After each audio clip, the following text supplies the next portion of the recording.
I was just muting it. Oh, okay.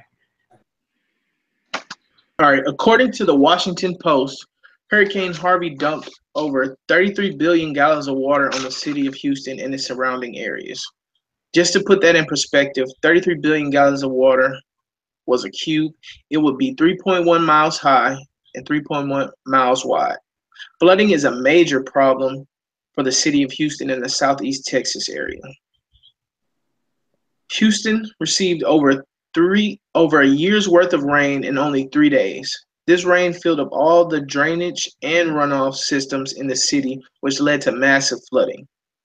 I believe with the addition of more retention ponds, we would be able to control and divert high rising waters elsewhere.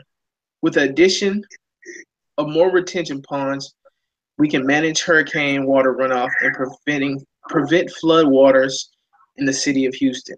As communities grow, the need for diverting water increases. Stormwater runoff overwhelms city sewers and can damage nearby streams and rivers through erosion.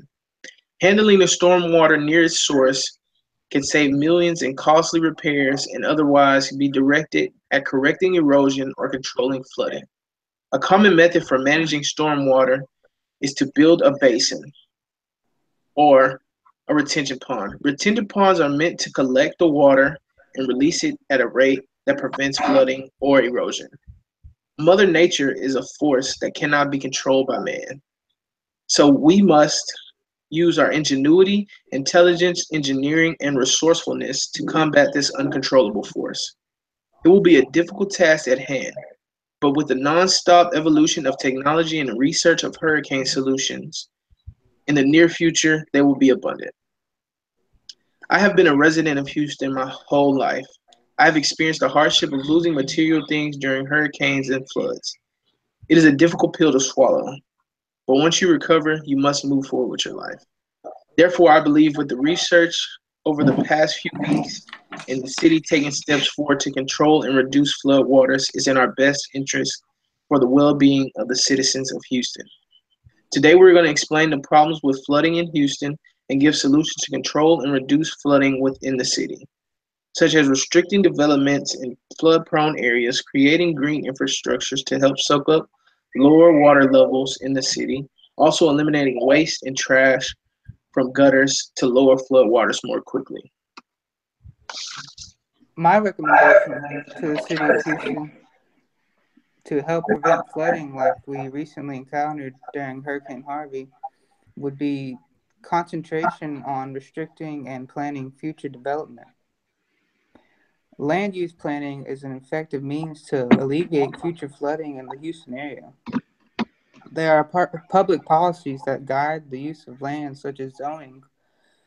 The enforcement of zoning laws is by the city officials and is very important.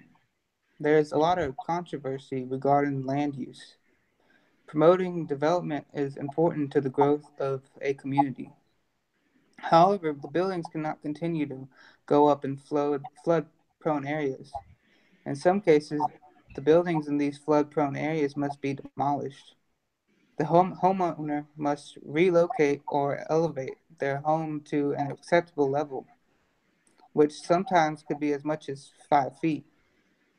It takes a joint effort of the homeowner and the government. The city government must have the support of the federal government to be sure they have the funds to help homeowners in these areas. In many cases, land is not suitable for development. This type of land can be bought and used by the public for things such as parks or nature preserves. The city of Houston must plan now to restrict development to enhance the quality of life in their community.